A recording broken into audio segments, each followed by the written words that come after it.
Hello there everyone. I've got a little bit of news for you.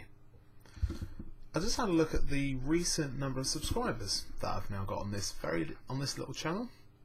It's just reached over 150. Now, that's obviously a very small That's obviously a very small number, but for a little channel like this, that's actually not bad going. But it doesn't mean that I've got 150 subs now. It means more money for me. It doesn't mean that at all. It just means that there's 150 people, or more than 150 people out there rather, that actually like what I do. So, to those 150 people, I couldn't be more grateful. So, thank you. Thank you very much. I really do mean that. I might end up doing a little video on, maybe I might do a special video on that. I don't know. It might be all of this room here. But for now, I'm going to talk about these. These are mechanical key switches, and as you all know out there, there are 4 different types. You've got Cherry MX Red, Black, Blue, and Brown. And I know what you're expecting. I'm going to go through each different switch, talk about how much force they're required to press, talk about which one is tactile, which ones are linear, and who they're aimed for, and what I recommend, and blah blah blah blah blah. Yeah, exactly. We've seen all those videos before, so what I thought I'd do is go through each switch in a certain order of my preference. They may not be your preference, but they're my preference. And I may give a few facts along the way if I really wanted to do that. So, I'm going to kick things off with the switch that I found to be my least favourite. Cherry MX Red. Now, as you all know, Cherry MX Reds are a fairly new key switch. They require 45 grams of force to press. And I will say, after pressing this though, I can clearly see why a lot of first-person shooter gamers choose this type of switch, because it's smooth, linear, responsive, and if you're those sort of players who like to double and triple tap, you can do so very quickly. However, they're definitely, as I said, they're definitely my least favourite, because after pressing this, I thought it felt a bit too soft. And a bit, well, mushy. Dare I say it, cheap. And that's not good of me to say about a Cherry MX switch. And I can say pretty much the same things for Cherry MX Brown. Now, Cherry MX Browns, now like Cherry MX Reds, they require 45 grams of force to press.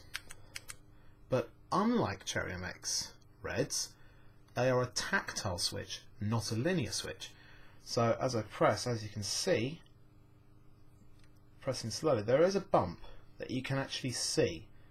And if you do press slowly, you can actually feel that bump as well. And that's what gives it its tactile feedback.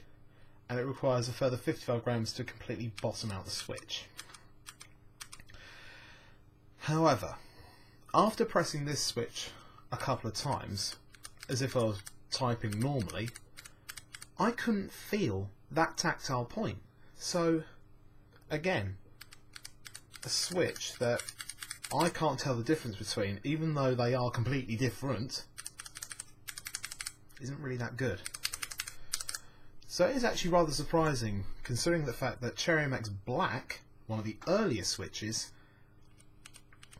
it's actually not too bad to press. It's linear, like Red, but it actually requires a little bit more force. But this one requires at least 60 grams of force to press. And I think, from what I've been reading up, sorry, I'm tired. From what I've been reading up, these are more ideal for like RTS gamers.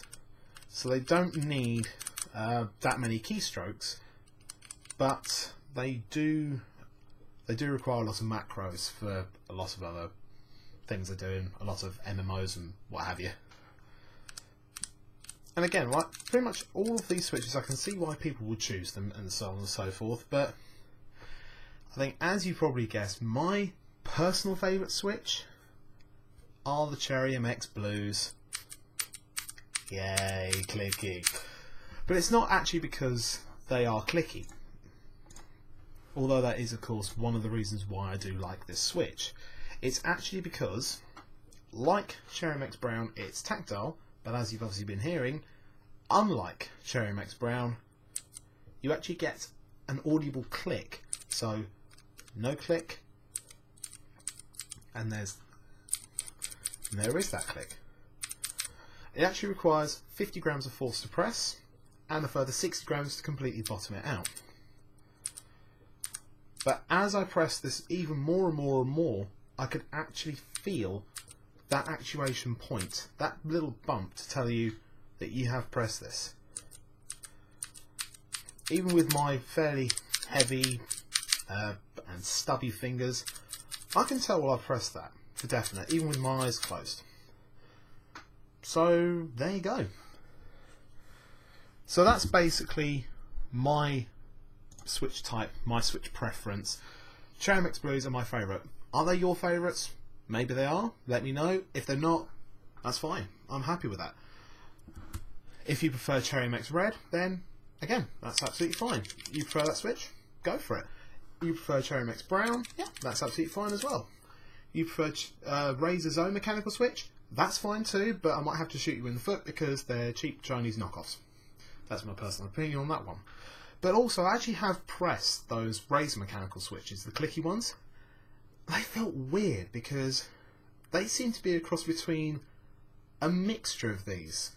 It had that linear sort of responsiveness of the red, the very faint tactile bump of the brown, but the click of the blue, and in fact the weight of the blue as well. And it just felt weird. I couldn't feel the actuation point at all, but I can hear it. But it was very, very soft, and again, it just felt linear. They felt weird to me anyway. But yeah, that's it. That's my preference of switch. But what keyboard will I be getting with said switch? Watch this space.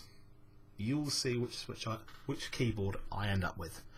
So, I hope you enjoyed this little rundown of Cherry MX switches, and if you did, don't forget, but before I actually close, if you are looking for a mechanical keyboard, get yourself one of these sampler kits. Press each switch so then you know which switch is going to be right for you. So they're about, I think this one is about 10 quid, but you can get ones that have the other switch types, which, to be honest, I'm not too familiar with. But yeah, I think that's it. I better close this up now because I've got to get to bed, and it's late. But if you're watching this now, then obviously it's probably the morning, it's probably the afternoon, who knows what time it could be for you. And if you did enjoy this little rundown of Cherry MX switches, don't forget to like, rate, share, comment on all the usual stuff that YouTube does nowadays. And if you want to see more videos from me, don't forget to subscribe. Thank you very much for watching, and I will see you next time.